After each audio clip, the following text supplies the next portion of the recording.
हालांकि करोड़ों का घोटाला हुआ है और इसकी हाईकोर्ट के जज से जांच करवाई जाए, क्योंकि आपके विभाग से जुड़ा हुआ है मामला। देखिए, उसने बयान दिया है। ये 2009-10 में जब हुड्डा जी की सरकार थी 11-12 में, तब से ये मैटर था। उसकी जांच हो भी ली है और जो लोग उसमें दोषी थे उन लोगों को अरेस्टिंग भी हुई है, सजा भी हुई है।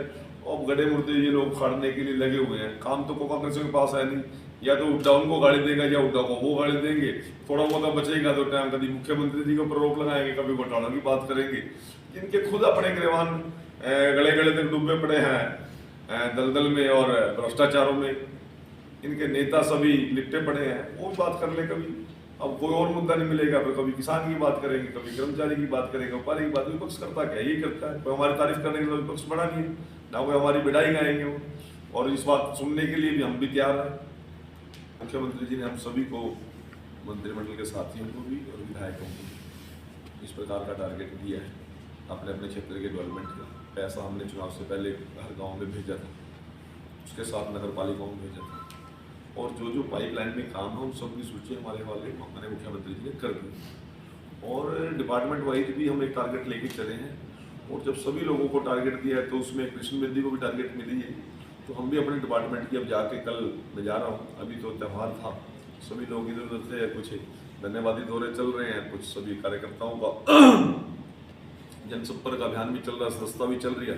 ये सारे से निपट कर कल मैं मंत्रालय में जाऊँगा और सारे चिरोड़ में जैसे ही तैयार होगा वो आप लोगों के सामने करेंगे। देखिए, जो अधिकारी की शॉर्टेज थी हम भर्ती कर रहे हैं और लगातार भर्ती कर रहे हैं, एडवर्टाइजमेंट हम कर रहे हैं और उस कमी को भी पूरा करेंगे। अब जहाँ जो बात आप कहना चाह रहे हैं, जिन अधिकारियों ने लापरवाही करी है, वो समय समय पर कार्रवाई सभी डिपार्टमेंट भी करती है और सरकार भी करती है।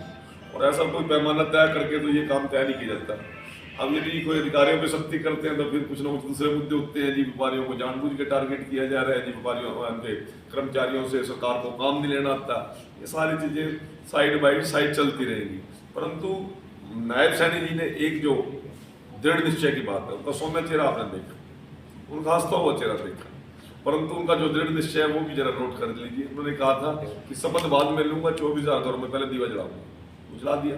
उन्होंने हमसे वादा किया था कि एससी समाज को पहले आरक्षण दूंगा, पहली कैबिनेट में दूंगा और एक ही एजेंडे पे दूंगा, वो कर दिया। अब इतना दृढ़ निश्चय मुख्यमंत्री हमको मिला है तो अधिकारी भी अपने आप समझ रहे हैं और समझ जाएंगे। और फिर भी कोई बात होगी तो वो मुख्यमंत्री जी उसका कार्य क्षेत्र की जिम्मेवारी है, वो भी करेंगे तो फिर हम भी करेंगे। बाकी हम सबको मिलकर जब तीसरी बार लोगों ने सरकार बनाई, लोगों की हमसे उम्मीदें बढ़ी हैं, हर आदमी का हमसे अपेक्षा भी बढ़ी है और उन उम्मीदों पर खरा उतरना हमारी जिम्मेवारी बढ़ती है। और मैं विश्वास दिलाता हूँ कि जो टीम माने मुख्यमंत्री जी की है वो सारी टीम सक्षम है, सभी एक्सपीरियंस्ड लोग हैं। इसी प्रकार देश में तो कांग्रेस का सबसे बड़ा लोकदलीकरण किया भूपेंद्र हुड्डा जी ने किया। इससे बड़ा तो लोकदल का भी लोकदलीकरण कभी नहीं हुआ। उन्होंने भी अपने बेटे को बचाने के लिए उन्होंने सब कुछ किया और वही सब कुछ भूपेंद्र हुड्डा ने किया। नवीन जिंदल जी को चलता कर दिया पार्टी से, राविंदर जी सिंह को कर दिया, रमेश कौशिक को कर दिया, रणवीर सिंह को कर दिया। किस किस को उन्होंने रखा है पार्टी के अंदर, किसी को तो रखा नहीं। और केवल आप बाप बेटा बचे हैं, बाप भी ने सोचा है कि बेटे का कदम न लग जाए और बेटा भी सोचा है बाप बड़ा काम नहीं बेटा जी मैं अगला काम में लगूंगा। तो इनका तो परिवार में ही झगड़े चल रहे हैं, मियां बीबी के झगड़े हैं। इसमें कोई राष्ट्रीयता वाली को कांग्रेस में बात ही नहीं रही है। एक एक परिवार को टारगेट करके इन लोगों ने राजनीति से बाहर कर दिया। अब किरण चौधरी जी इतना पुराना परिवार था कांग्रेस का परिवार, उसको निकाल दो। और जिसको भी निकालते हैं फिर ये कहते हैं जो ठीक होगा, पार्टी विरोधी कामों में लगे हुआ था। जब तक वो कांग्रेस में रहेगा जब तक पार्टी विरोध नहीं लेती। और इस प्रकार की नियत होती है, वैसी बरकत होती है।